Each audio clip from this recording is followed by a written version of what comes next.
আর চেষ্টাটাকে বাদ দিয়ে দিয়েছে, শুধু ভাগ্যটার উপর সাপোর্ট দিয়ে রেখেছে যে আমি এই পুজোটা করলে আমার এই পুজোটাই কর্ম, এটা করলে আমি হয়তো জীবনে বাবার মতো সফলতা পাবো, কিন্তু ব্যর্থ হয়ে যাচ্ছে। আগামী দিন তাদের বাড়ি দুর্গা পুজো বন্ধ হয়ে যাচ্ছে, কালী পুজো বন্ধ হয়ে যাচ্ছে, নানা রকম বাৎসরিক অনুষ্ঠান বন্ধ হয়ে যাচ্ছে, তারা দারিদ্র সীমার নিচে চলে যাচ্ছে। এই জায়গাটা খুব চতুরতার সঙ্গে বুঝতে হবে যে ভাগ্য আর কর্ম দুটো কিন্তু অঙ্গাঅঙ্গিভাবে জড়িত।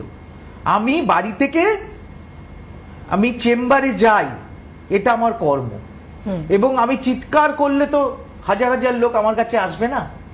যারা আমার প্রারব্ধ কর্ম এবং আগে আমি করেছি যে কর্ম, পূর্ব পরিকল্পিত কর্ম, যারা আমাকে ডেকেছেন এবং ভাগ্য অনুসারে যারা আমাকে ভালো লেগেছে, তারাই তো আসবেন।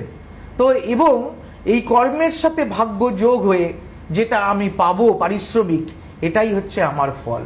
তাই একটা কথা মনে রাখতে হবে, শনি কিন্তু 4টে রাশির ওপর খুব ভালো মন্দ প্রভাব কিন্তু দেবে। কি কি রাশি? মেষ রাশি, মকর রাশি, কুম্ভ রাশি এবং মীন রাশি। হ্যাঁ, এই যে মীন রাশির কিন্তু মোটামুটি কুম্ভ রাশির কিন্তু শেষ পর্যায়ে, 7.5 শেষ পর্যায়ে কুম্ভ রাশির পড়ে গেছে। এখানে কুম্ভ রাশি কিন্তু কুম্ভ রাশিকে শনি, মনে রাখতে হবে শনির কারো কথা, লোহাকে পিটিয়ে পিটিয়ে যেমন করে ইস্পাত তৈরি করে, শনি কিন্তু মারক গ্রহ নয়।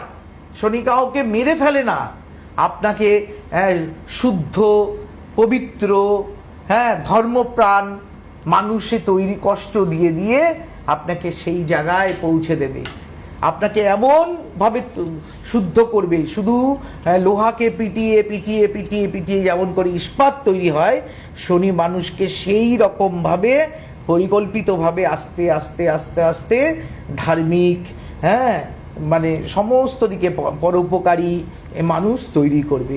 এই শনির যাদের মানে অবস্থান খারাপ আছে, কুপ্রভাব আছে, তারা কিন্তু দান ধ্যান করতে পারেন, পশু পাখিদের খাওয়াতে পারেন, এবং তারা কিন্তু বিশেষত লোহা দান করতে পারেন। আমার মনে হচ্ছে লাইনে কেউ আছেন,